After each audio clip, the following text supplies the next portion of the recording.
What if a single quarter in your pocket carried the voice of an entire culture, and most people never even noticed? Look closer. That silver disc isn't just 25 cents.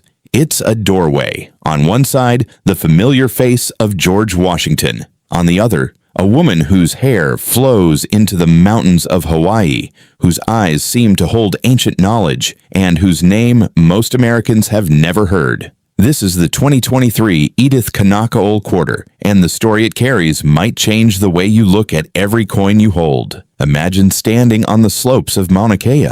The wind carries the scent of the land. Chants rise into the sky. That is the world Edith Kanakaʻole spent her life protecting. Born in 1913, she became a kumu hula, a master teacher of traditional Hawaiian dance, song, and language. She composed, she taught, she fought to keep Native Hawaiian knowledge alive when it was in danger of fading. When the United States Mint chose her for the American Women Quarters program, she became the first Native Hawaiian ever to appear on U.S. currency. Hold the reverse side under light. Her portrait is not stiff or formal. Her hair and lepo blend into a Hawaiian landscape. Volcano, clouds, life itself. The inscription, "Eho mai ka ʻike," means grant us the wisdom. It is a prayer, a request, a reminder that knowledge must be passed down or it disappears. Most people glance at the coin and move on. Collectors stop.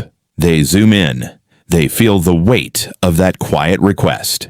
This coin belongs to the American Women Quarter Series, a 4-year program that began in 2022 and runs through 2025. 5 new designs each year, 20 women in total. Edith's Quarter was the 7th overall and the second released in 2023. It shipped to banks in late March of that year. Suddenly, her face entered everyday commerce. Change machines, cash registers, pocket lint. A cultural guardian now travels in the hands of strangers. Look at the mint mark. On the coin in front of us, a small D sits below the date on the obverse.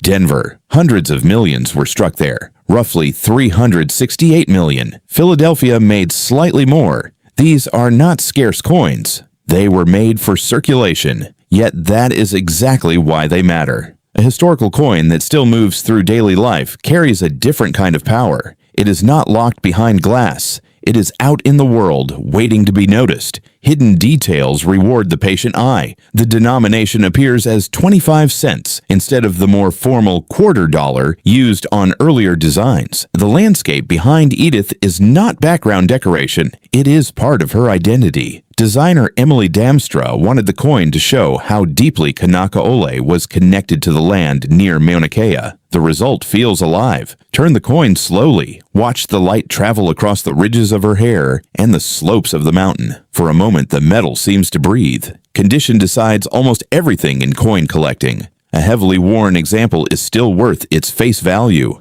An uncirculated piece with sharp details and original luster begins to attract interest. Graded coins in higher mint state levels can reach modest premiums, sometimes a few dollars, occasionally more for exceptional pieces. Top population examples have sold higher at auction, but the average 2023 D, Edith Kanakaʻole Quarter, remains accessible. That accessibility is part of its quiet strength. Almost anyone can own a piece of this story. Collectors do not only chase rarity, they chase connection. Some people collect every American Women Quarter because the series feels like a long, unfinished conversation about who gets remembered. Others seek this specific design because they feel the cultural weight. Holding a coin that carries Hawaiian language and a request for wisdom creates a different emotional charge than holding a purely numerical rarity. The coin becomes a small act of remembrance every time it is examined. Picture the moment the design was first revealed. University of Hawaii at Hilo. A ceremony on the land she loved. Family, students, community. The mint releasing bags and rolls into the wider world. From that day forward, millions of people began carrying a fragment of her legacy without realizing it. Some will never learn her name. Others will stop, search, and feel something shift. That is the secret life of circulating commemoratives. They hide in plain sight until someone decides to look. What if the most valuable thing about this coin is not its price tag, but the fact that it asks a question every time you see it?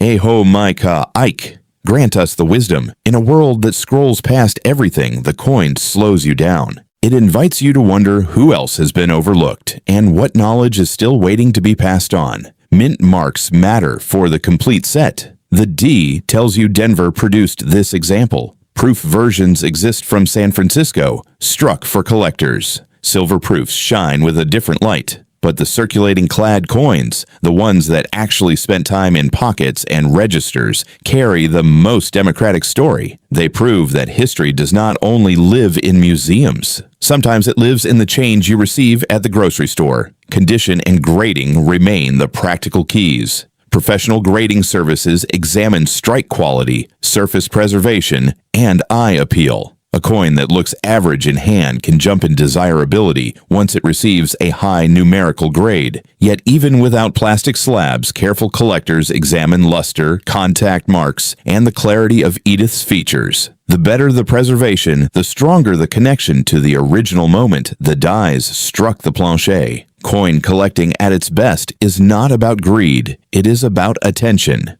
The people who search rolls for these quarters are practicing a quiet form of respect. They are choosing to notice what others ignore. They are keeping the conversation going. When someone places an Edith Kanakaʻole Quarter into a collection, they are not only storing metal, they are storing a request for wisdom and a portrait of cultural endurance.